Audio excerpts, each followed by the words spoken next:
Hey everybody, welcome back to my YouTube channel. My name is Teri Hunter. I'm an angel therapy practitioner, Reiki master, intuitive guide, and empowerment coach, and I'm here with this week's Pick an Angel spread.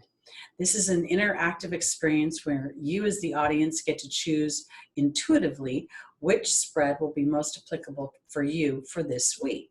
I'm going to do 3 spreads. Call them 1, 2, and 3, and I'll put the timestamps below. Again, allow yourself, I would take a deep breath.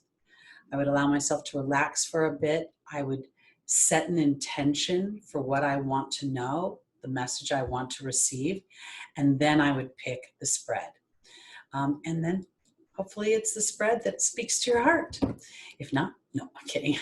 All right, so here we go. I'm going to start with angel reading number 1.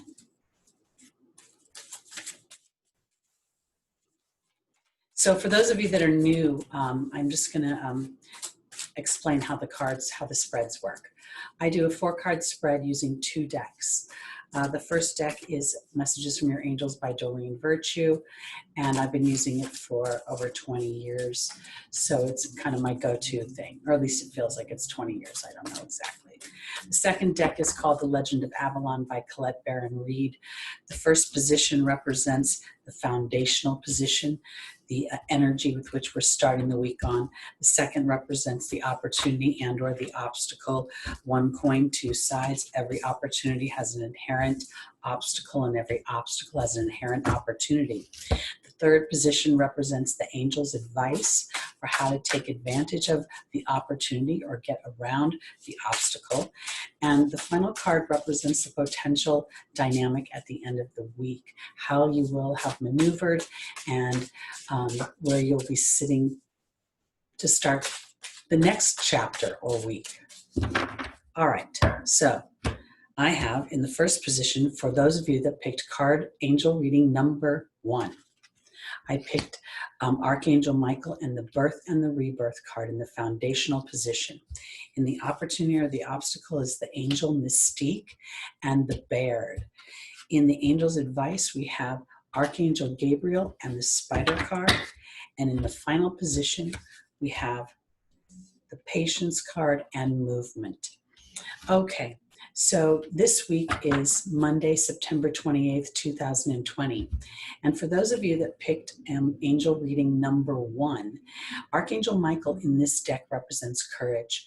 Courage to make the life changes that are going to lead me closer to the life I want to experience. And so we have here Archangel Michael offering a rebirth. A birth and rebirth. It is in many ways, this is an old situation that's going to come back around for you to look at it with new eyes, to take the wisdom you've garnished and what you learned the first time around and implement it into the dynamic now. And I say that because in your opportunity and or your obstacle is Mystique, who says keep charging ahead, to expect miraculous solutions. And the Baird, well, it talks about music and storytelling. I very often see it as my history. It's what I have come to know about myself and the experiences that I've had. And for those of you that picked angel reading number 1, this is about turning your history into an opportunity rather than it being an obstacle. Because in the angel's advice, we have Archangel Gabriel, and she's asking you to turn over whatever insecurities you have to her, to communicate where you feel in some ways stuck.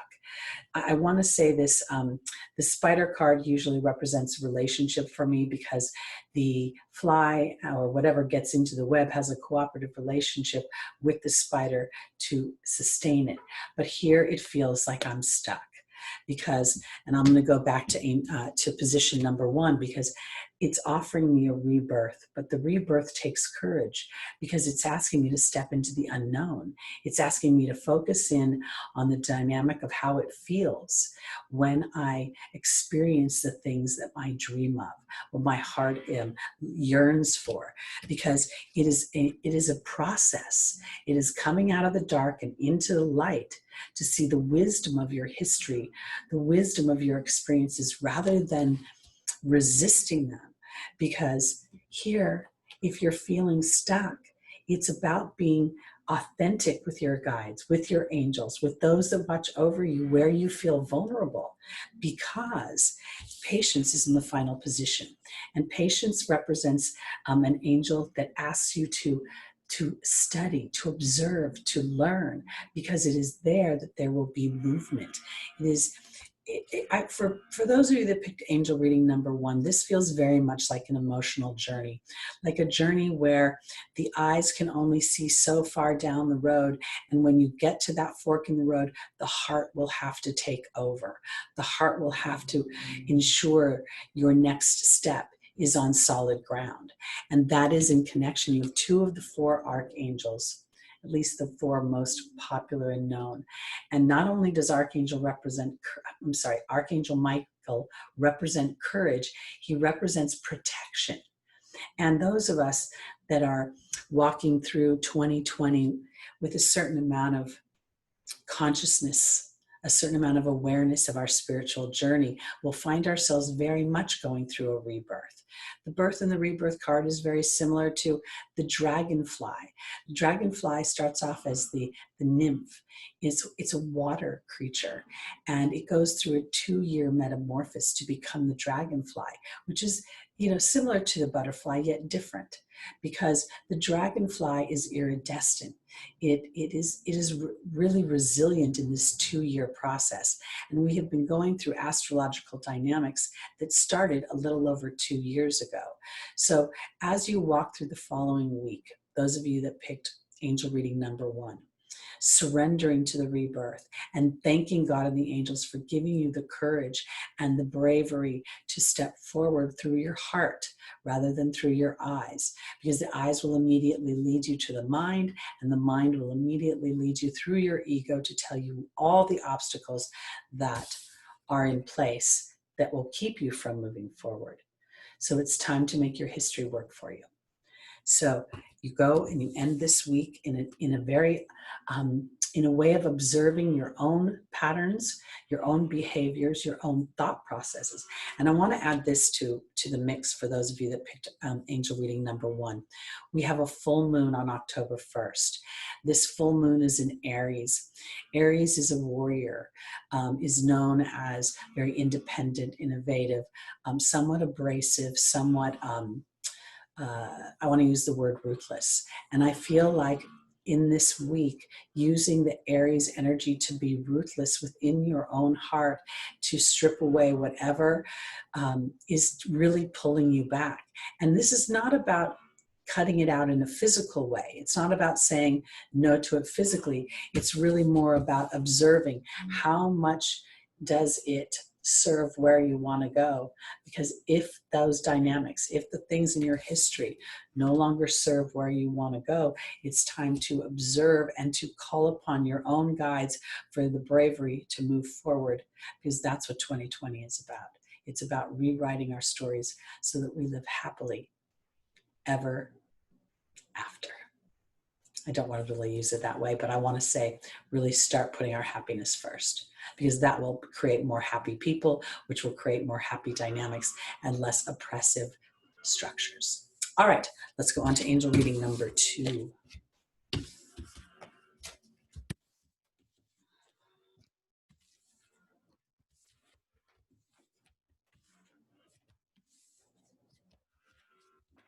There's construction in my neighborhood, so for those of you that are hearing something in the background, I apologize. I tried to wait for them to be done, but they don't seem to be finishing today, so I apologize. All right, here we go.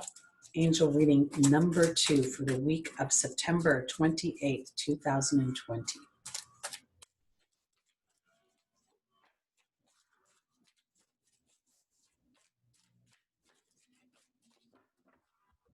Our first angel is Archangel Gabriel.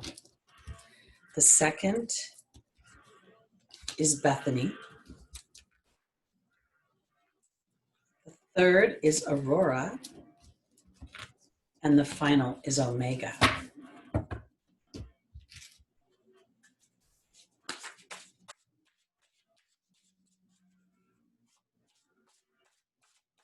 while I shuffle the second deck, if you don't know what the positions mean or which decks I used, I refer to them in the beginning of the video so you can rewind and then go back to the timestamp so you understand the positions. Okay. In the first position, the foundational position, we have the frog joining Archangel Gabriel. In the opportunity and or the obstacle, we have Bethany joined by the Lady of the Lake. In the angel's advice, we have Aurora being joined by the owl. And in the final position, we have Omega being joined by Merlin. For those of you that picked angel reading number 2, Archangel Gabriel talks about having an important life's purpose in arts and communications. And then we have the frog. The frog represents emotional cleaning up. I like to think of it as a reconciliation of my emotional baggage, because my emotional baggage really never goes anywhere. And the dustier it is, the better, if you ask me, because it means I haven't looked at it in a while. So I want to offer this. There is a full moon this Thursday in Aries, and I believe that there could be a very tense, rebellious, impulsive energy to people, yourself included. And I think this is going to give you an opportunity to do some emotional work about cleaning up some habits that you have. And I say that because in the opportunity or the obstacle, Bethany talks about self-care. And then the Lady of the Lake represents responsibility and self-respect and courage. And I want to say it's for those of you that the obstacle is to really authentically look at, not just from your own point of view, but from your higher self, from the part of you that doesn't sit in judgment and criticism, and really cut through those emotional storms that 2020 has brought up for you in whatever genre they are. Because you could be feeling insecure about work, you could be feeling insecure about your relationships, you could be feeling unsure about money. This energy, we have planetary activity right now. Saturn, the planet of rules and restrictions, the planet that says, I don't care if you like it, get it done. I don't care if you're happy, do it anyway. It's very stoic, it's very dry and unemotional, Saturn. And that's on its more challenging dynamics. There are higher vibrations to it, where when we are courageous, when we are diligent at working hard, but we move it into the area with which we love, then we start to see the higher vibrations of Saturn, because this is about really figuring out what you love and what you have been, what's been given to you, or what you think you can love because you've experienced some of that, but the things you really want, there isn't enough evidence with your eyes that you can obtain it. Because in the angel's advice, Aurora is saying, you're flying high right now, don't descend, because you will break the box of thought, and that may threaten others, but it will inspire them. And your job this week is to cut through the BS. The owl represents wisdom and deception, and this is where it's going to take courage and self-respect and responsibility, because some of the things that may feel a little bit like the BS in your life that you've agreed to, it's not about judging it. It's just about now you have new opportunities to shift that to a place where it works for you instead of against you. Because this week you have God and the angels on your side, because here's victory. Victory, keep up the good work. A happy outcome follows that. What does she say? Victory, your desire is coming to fruition. Keep up the good work. And there's Merlin. Merlin represents justice, balance, and alchemy. And it really is, for me personally, I could never do, I did so many ceremonies to let go of challenges and things that bothered me, but it wasn't until I found the wisdom within them that I could reconcile them and let them be the dusty baggage in my closet versus the anchor around my neck that was holding me back. Because this is all about emotional cleanup and being brave enough to rather than judge yourself as not being good enough and being insecure about what you've done, it's just thinking of yourself as a mere human. You are just an earthling doing the best you can do to bang around this planet as best you can. And when you realize that, self-forgiveness is not necessary, because the situation then makes sense and you become victorious through the pressures that you've sustained and you've lived through. and 2020 has been one big pressure cooker. Okay, let's go on to angel reading number 3.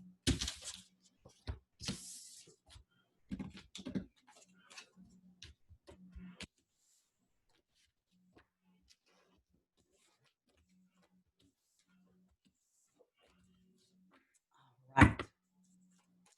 For those of you that picked angel reading number 3, as I'm shuffling the angel deck, I'm just going to tell you, if you don't know what the positions mean, I mentioned them in the beginning of the video, so you can go back and check there. And then I'll discuss them in less depth as we go through the reading itself. Okay, the first angel for reading number 3 is Ariel. The second is Desiree. Woo. The third is Grace and Antoinette. And the final is Archangel Uriel.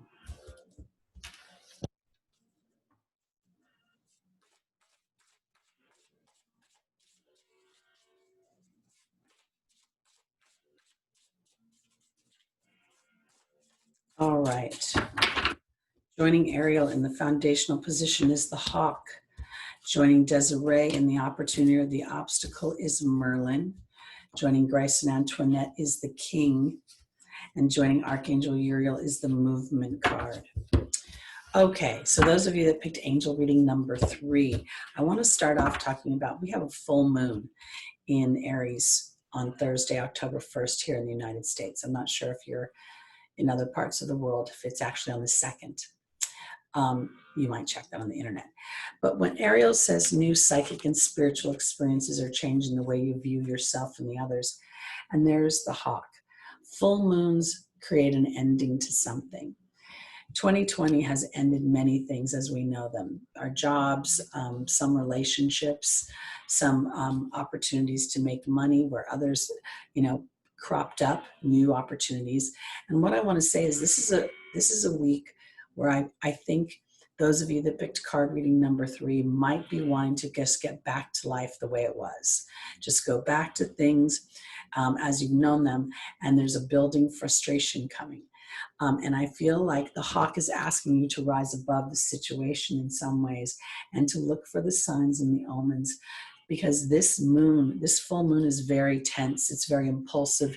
It's very rebellious in some ways.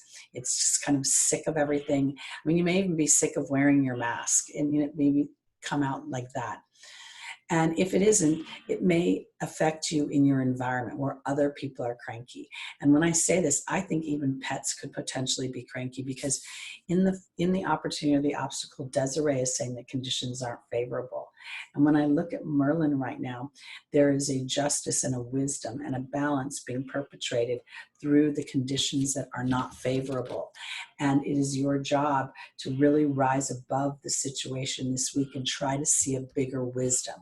Because in the angel's advice is the King, which also represents justice. It represents things pertaining to the law. I could refer to it as a man, and for some of you it may feel like a male figure in your life, but this feels like authority to me. This feels like the potential of restriction, of feeling governments and larger systems telling me who and what I should be doing and how I should be doing it and when I should be doing it.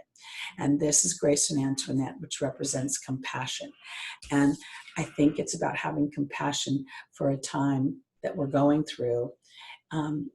Astrologically, this is a very tense month. We have the planet of war, Mars, squaring the planet of restriction. And that's what this looks like right now to me.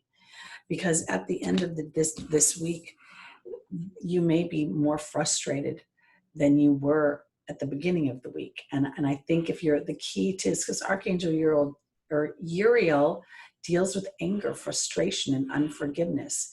And this movement card doesn't necessarily feel like I'm moving past it. I have to move above it. So those of you that picked card reading number 3, the Hawk is also the number 11.